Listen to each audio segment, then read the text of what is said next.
ओम कृष्णाय वासुदेवाय हरये परमात्मने प्रणतः क्लेश नाशाय गोविंदाय नमो नमः। सभी भक्तों को राधे राधे। श्रीमद् भागवत महापुराण कथा अष्टम स्कंद अष्टम अध्याय।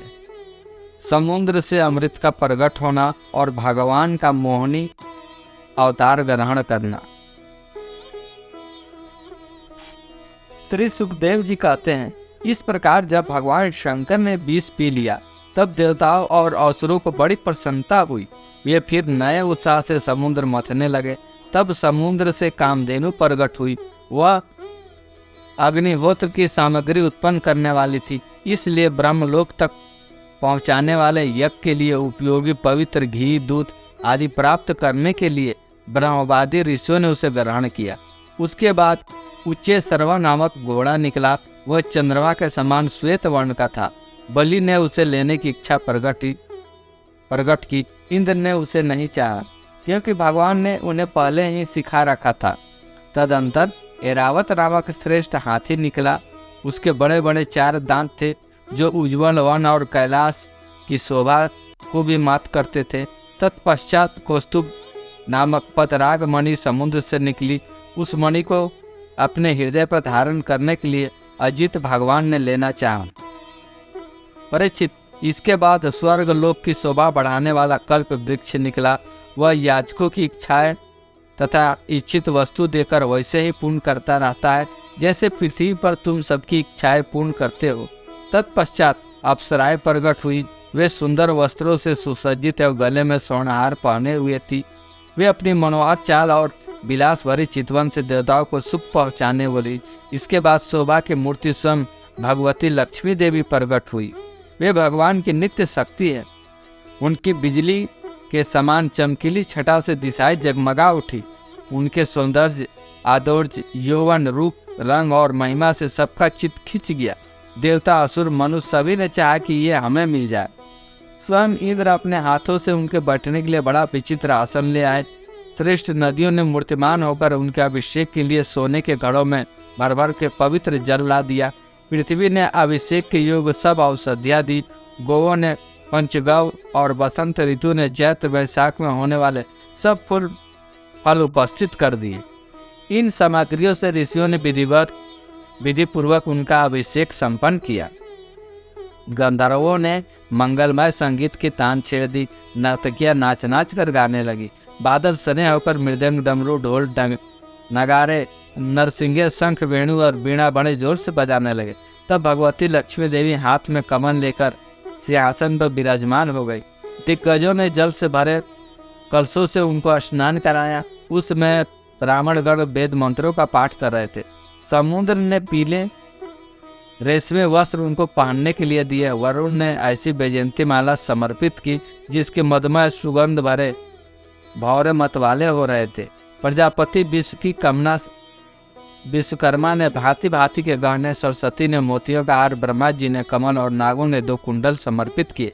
इसके बाद लक्ष्मी देवी ब्राह्मणों के स्वस्तियन पाठ कर चुकने पर अपने हाथों में कमल की माला लेकर उसे सर्वगुण संपन्न पुरुष के गले में डालने चली।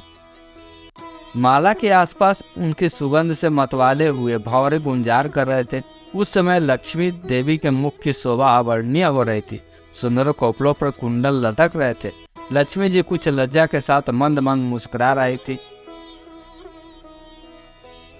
वे चाहती थी कि मुझे कोई निर्दोष और समस्त उत्तम गुणों से नित्य युक्त अविनाशी पुरुष मिले, जो मैं उसे अपना आश्रय बनाऊं, वरण करूं। परंतु गंधर्व, यक्ष, असुर, सिद्ध, चारण, देवता आदि में कोई भी वैसा पुरुष उन्हें न मिला। वे मन ही मन सोचने लगी, कोई तपस्वी तो है परंतु उन्होंने क्रोध पर विजय प्राप्त नहीं की। किसी में ज्ञान तो है परंतु वे पूरे अनासक्त नहीं हुए।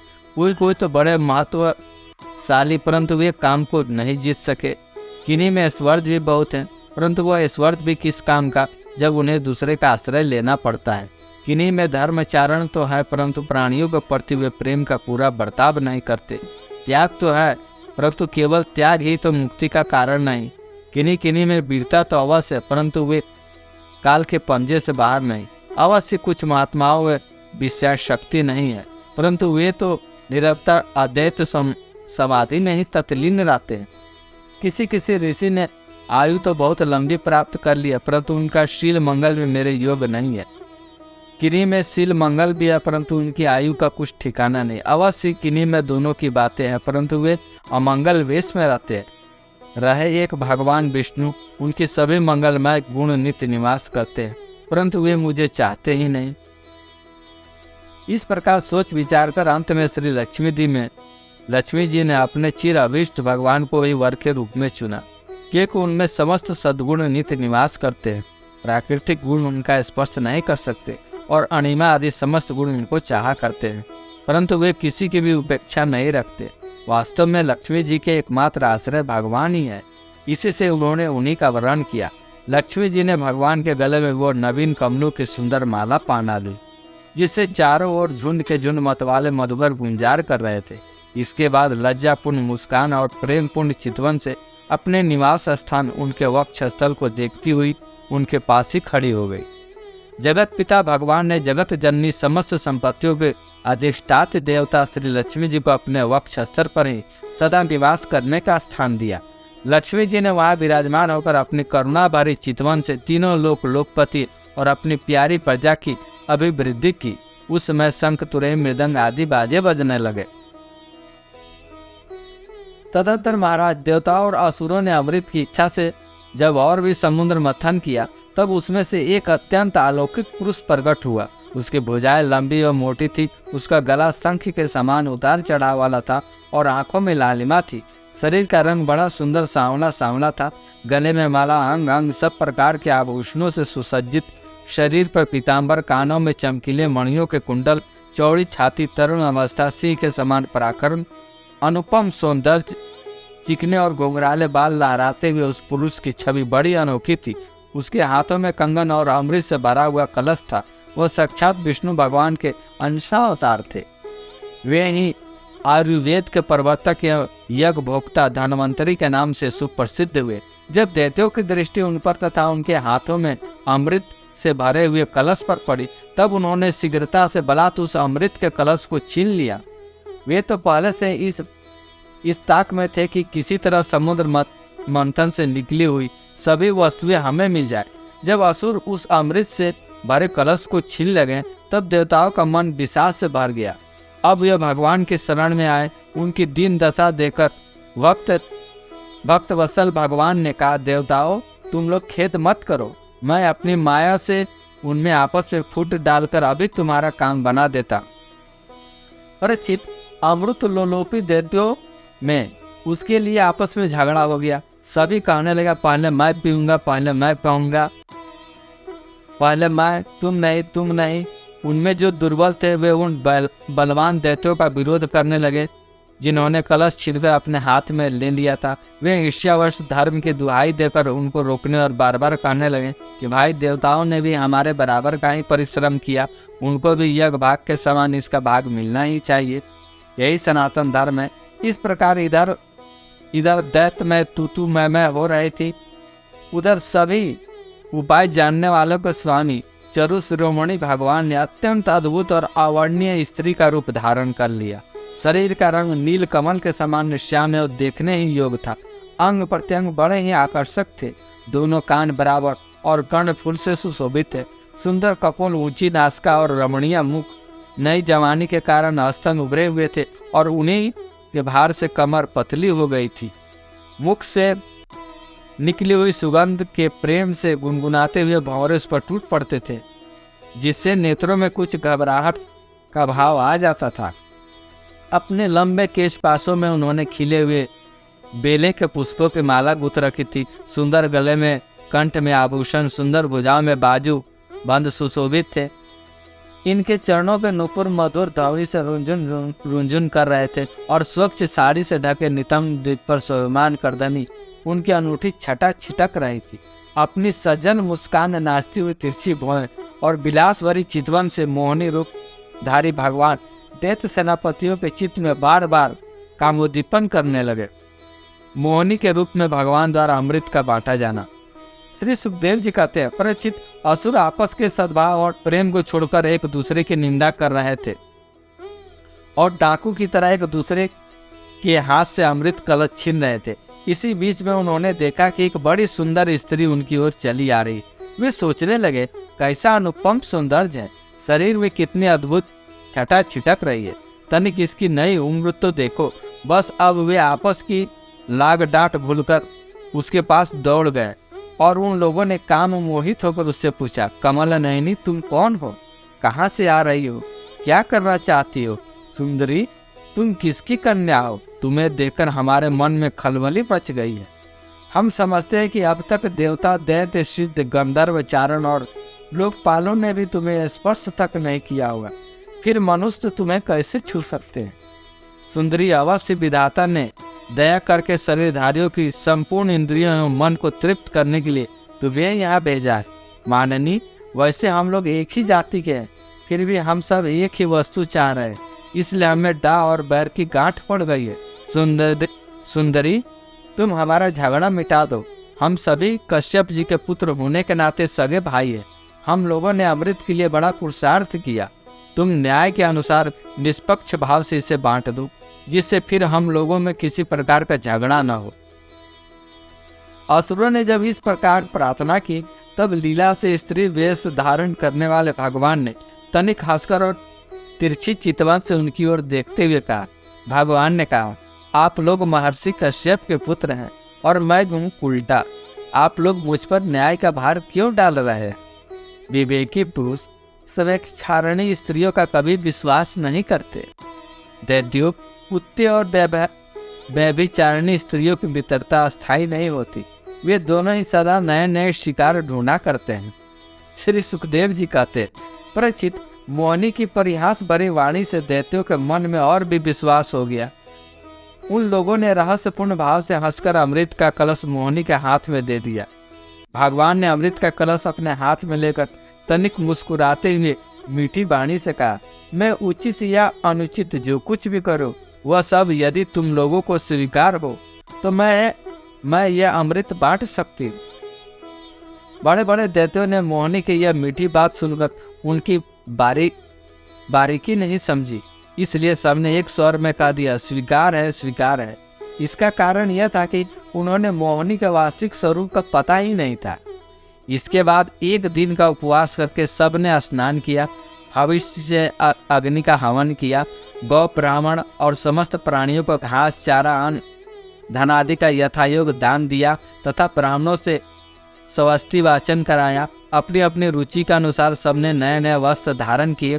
उसके बाद सुंदर सुंदर आभूषण धारण करके सब के सब उन कुशासनों पर बैठ गए जिनका अगला हिस्सा पूर्व की ओर था। जब देवता और दैत्यों ने दोनों ही धूप से सुगंधित मालाओं और दीपकों से सजे सजाए भव्य भवन में पूर्व की ओर मुंह करके बैठ गए, तब हाथ में अमृत का कलश लेकर मोहिनी सभा मंडल में आई और एक बड़ी सुंदर साड़ी पहने हुए थी। नितंबों के भार के कारण वह धीरे धीरे चल रही थी। आंखें मद से विहल हो रही थी। कलश के समान उनका स्तन और गज शावक की सूंड के समान जंघाई थी। उनके स्वर्ण नुपुर अपनी झनकार से सभा भवन को मुखरित कर रहे थे।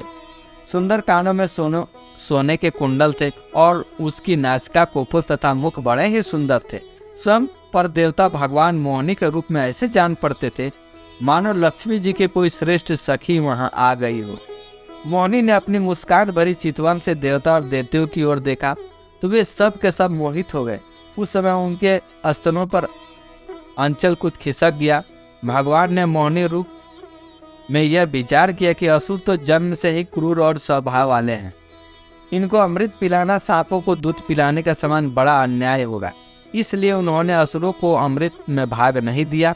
भगवान ने देवता और असुरों की अलग अलग पंक्तियां बना दी और दोनों को कतार बांधकर अपने अपने दल में बैठा दिया। इसके बाद अमृत का कलश हाथ में लेकर भगवान दैत्यों के पास चले गए। उन्होंने हाव भाव और कटाक्ष से मोहित करके दूर बैठे हुए देवताओं के पास आ गए और उन्हें वह अमृत पिलाने लगे, जिसे पी लेने पर बुढ़ापे और मृत्यु का नाश हो जाता है। परीक्षित, असुर अपनी की हुई प्रतिज्ञा का पालन कर रहे थे। उनका स्नेह भी हो गया था। वे स्त्री से झगड़े में अपनी निंदा भी समझते थे, इसलिए वे चुपचाप बैठे रहे। मोहिनी मोहिनी में उनका अत्यंत प्रेम हो गया था। वे डर रहे थे कि उससे हमारा प्रेम संबंध टूट न जाए। मोहिनी भी पहले उन लोगों का बड़ा सम्मान किया था, इससे वे और भी बंध गए थे। यही कारण था कि उन्होंने मोहिनी को कोई अप्रिय बात नहीं कही। जिस समय भगवान देवताओं का अमृत पिला रहे थे, उसी समय राहु दैत्य देवताओं का वेश बनाकर उनके बीच में आ बैठा और देवताओं के साथ उसने भी अमृत पी लिया। परंतु तत्क्षण चंद्रमा और सूर्य ने उसकी पोल खोल दी। अमृत पिलाते पिलाते ही भगवान ने अपने तीखी धार वाले चक्र से उसका सिर काट डाला। अमृत का संसर्ग होने से उसका धड़ नीचे गिर गया, परंतु सिर अमर हो गया और ब्रह्मा जी ने उसे गोरा बना दिया। वही राहु पर्व के दिन पूर्णिमा और अमावस्या को बैर भाव से बदला लेने के लिए चंद्रमा तथा सूर्य पर आक्रमण किया करता है, जिससे सूर्य ग्रहण लगता है। जब देवताओं ने अमृत पी लिया, तब समस्त लोगों को जीवन दान करने वाले भगवान ने बड़े बड़े दैत्यों के सामने ही मोहिनी रूप त्याग कर अपना वास्तविक रूप धारण कर लिया। परीक्षित, देखो, देवता और दैत्य दोनों ने एक ही समय एक स्थान पर एक प्रयोजक तथा एक वस्तु के लिए एक विचार से एक कर्म किया था, परंतु फल में बड़ा भेद हो गया। उनमें देवताओं ने बड़ी सुगमता से अपने परिश्रम का फल अमृत प्राप्त कर लिया, क्योंकि उन्होंने भगवान के चरण कमलों का रज का आश्रय लिया था। परंतु उससे विमुख होने के कारण परिश्रम करने पर भी असुरगण अमृत से वंचित ही रहे। मनुष्य अपने प्राण, धन, कर्म, मन और वाणी आदि से शरीर एवं पुत्र आदि के लिए जो कुछ करता है वह व्यर्थ ही होता है, क्योंकि उसके मूल में भेद बुद्धि बनी रहती है। परंतु उन्हीं प्राण आदि वस्तुओं के द्वारा भगवान के लिए जो कुछ किया जाता है वह सब भेदभाव से रहित होने के कारण अपने शरीर, पुत्र और समस्त संसार के लिए सफल हो जाता है। जैसे वृक्ष की जड़ में पानी देने से उसका तना, टहनियाँ और पत्ते सब के सब सींच जाते हैं, वैसे ही भगवान के लिए कर्म करने से वे सबके लिए हो जाते हैं। शेष अगले अंक में जय जय श्री राधे, जय जय श्री राधे, जय जय श्री राधे।